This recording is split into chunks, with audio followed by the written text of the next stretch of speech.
Adema, Biafran Day, compliance, sit at home in the entire southeast. We respect our fallen heroes and we don't joke with them. We don't joke with them, we respect them. We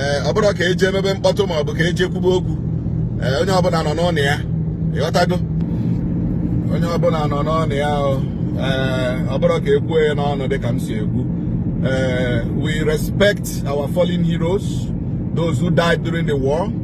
Everybody is enjoying inside his house, praying for them. You know, nobody is flouting the other. Igbo land respects the people who died during the war, a war that was unjustly prosecuted against the southeast. And today, the Igbo people are saying we are respecting our fallen heroes. And that is why everywhere is scanty. And that is why you can see that the road, this is an express road, Olu Road, nobody is here. Nobody. You can only see one or two people going for one or two things. But you cannot see the road crowded as before. So most people even went home to celebrate it in their villages. And this is to show you that yes, there is full compliance as far as Imo State is concerned. When it comes to Biafran Day celebration, people are at home and nobody is flouting this order. So this is a total show of respect and honor to our dear fallen heroes during the Biafran War. Adimoto ahoka o mere tata kpọmkwem ka Igbo niile, Igbo nọ mba ụwa, Igbo nọ na Nigeria, Igbo nọ na mba ofesi, Igbo nọ ofe mmiri, Igbo nọ na ọdịda ugwu, Igbo nọ na mpaghara ugwu, Igbo nọ na ọwụwa anyanwụ, Igbo nọ na ọdịda anyanwụ, gburugburu mba ụwa na-eme ncheta ụmụnne anyị ndị Igbo bụ ndị nwụrụ n'agha Biafra, bụ ndị jiri ndụ ha chụọ aja were mee ka ala Biafra ka bụrụkwa ala Igbo ebe ndị mmadụ ka fọrọ taa. Anyị anaghịzi ekwu okwu ihe ashịrị ejiri ala Igbo kụọ during the war, before the war, ma after the war.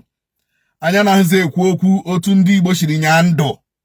Anyị anaghịzi ekwu okwu otu ụmụaka ala Igbo ji bụrụ ndị nwụrụ n'ọrịa kwashi ọkọ. N'ihi na gọwon na gọọmenti ya lere ihe oriri kwesịrị ịbatara ụmụaka na ụmụ nwanyị gbochie ya.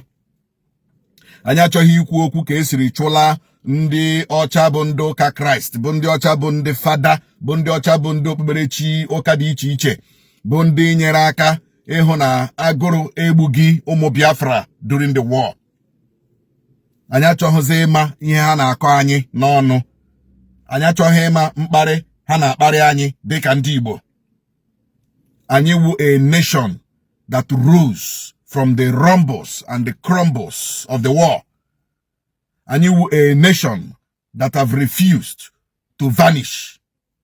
Anyị wu a nation that has refused to die. Anyị wu a nation that have showed that even after the deadly and bloody massacre and genocide of our people, we are still standing. We are still contributing economically, politically, culturally, and otherwise. Tata ka anyị na-akwanyere ndị nna nna anyị ha ugwu, ndị mama anyị ha ugwu, ụmụnne anyị ndị ke nwoke na ndị ke nwaanyị nwụrụ n'oge agha. Anyị na-akwanyere ha ugwu n'ụbọchị nke taa. Tata ka anyị na-akwanyere ha ugwu na-echete ha na-asị na ha emeela. Maka na ọ bụrụ na ha alụghị agha Biafra, akaghị inwe ala Igbo taa. Ọ bụrụ na enweghị agha Biafra ha alụrụ, anyị kara ebu a conquered territory. Ọ bụrụ na alụghị agha Biafra, ihe ndị Fulani na-eme ndị Southwest, anyị nwa ka akara ibu ụzọ eme. Gịnị mere na ndị abataba ala Igbo? Maka na ha ma na anyị bụ ndị Igbo, anyị bụ aga aga. Ha ma na anyị bụ ndị Igbo, anyị bụ atakata elo, atakata agbọ. Ha ma na anyị bụ ndị Igbo, You cannot cross our territory and you will remain the same. We are a nation that has refused to be intimidated. We are a nation that has refused to be downed. And we are a nation that has refused to die. Today, from the blood of our brothers and sisters, our patriarchs, our matriarchs, from the blood of our heroes who kept Biafra together, who kept Alibo together, we are rising higher, higher, and higher. Onye ga-akwụsị akụkọ Biafra. Onye ga-akwụsị akụkọ ka esiri gbuo ndị Igbo. It is a history that will never die. It is a history that even government policies, government intimidation, government clamp down can never stop. This is a history that will be handed over to the next generation, to the next generation, and to the next generation. It is a history of survival, a history of struggle, a history of testimony, a history of resilience, and a history of heroism. And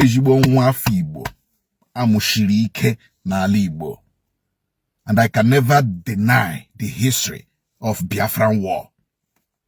This is a history that I will keep talking about. This is a history I will keep relating to my children. Children. And this is a history every Igbo family will continue to tell their children. We are a people that have refused to give up. Today, we are honoring those who died protecting this generation. Today, we are honoring those who gave up their life, those who were gunned down by the deadliest attack ever in the history of Africa. Those who died protecting the integrity of Alibo. Those who died protecting the territory of Alibo. Abrona aloha ya Biafra. Ihe na ebe a na-akọ, awu ihe ga na ebe a na-akọ. By now, onwa agbanwechala aha anyị. Ihe am na-aza Chinonso Oba. Ọ ga-awụzi Chinonso Oba, ọ Chinonso Abdul Malik. Chinonso Awudu. Okechukwu Islam. Ma Okechukwu Ibrahim. Ma Okechukwu Muhammadu. But because we fought that war, we showed them that we are a nation you cannot toil with. So we have to honor those who showed them that they cannot toil with Igbo land. We remain a nation loved by Chukwu Okike Abiama, a nation loved by God himself. That after a few years of the war, we came back bubbling. We came back rebuilding. We came back reconstructing. We came back reintegrating. We came back to life. Even those who did not fight the war are still lagging behind economically. And we that fought the war are comfortable economically. So today, we honor our brothers, our sisters, the patriarchs and the matriarchs who gave up their life for Alibo to remain. All hail the heroes of the Biafran struggle. All hail the fallen heroes of the Biafran War. We shall remain unperturbed. We shall remain unshakable. And we shall remain unbeatable. Finally, I want to thank onye Ndumazi Nnamdi Kanu. Oburu na obuho onye dịka some of us akara ichefu ihe gbasara Biafran struggle. Oburu na obuho onye dịka some of us akara ichefu that na enweburu ihe dịka Biafra. But you came in, you saw, and you conquered. You gave us the awareness. You opened our eyes to where we are. You opened our eyes, and we are grateful. We are grateful to you, Onye Ndumazi Nnamdi Kanu, the real Igbo sons and daughters who have the DNA of the real Igbo blood running in them are grateful. Don't mind the fulefus, the onukus, the idiots, the anompamas. Don't mind them. They are just very few. They are just very few in Igbo. Just few of them. We are grateful to you. And we will keep praying for you. And nothing shall by any means harm you. You remain a symbol of our struggle. A symbol of hope for Igbo nation. A symbol of resistance to intimidation, to invasion. We are grateful. And to Dim Chukwuemeka Odumegwu Ojukwu, our leader, we are grateful. Thank you. And thank you, sir.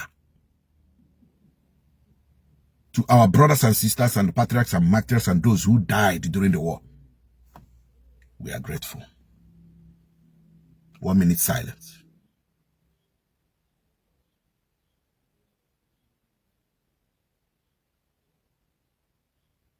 Ka mkpụrụ obi ndị niile nwụrụ n'agha Biafra, mkpụrụ obi Dim Chukwuemeka Ojukwu, na mkpụrụ obi ndị otu Kristi niile kwere ọnụ gara aga site na ebere nke Chukwu, ka ha zuru ike na ndokwa.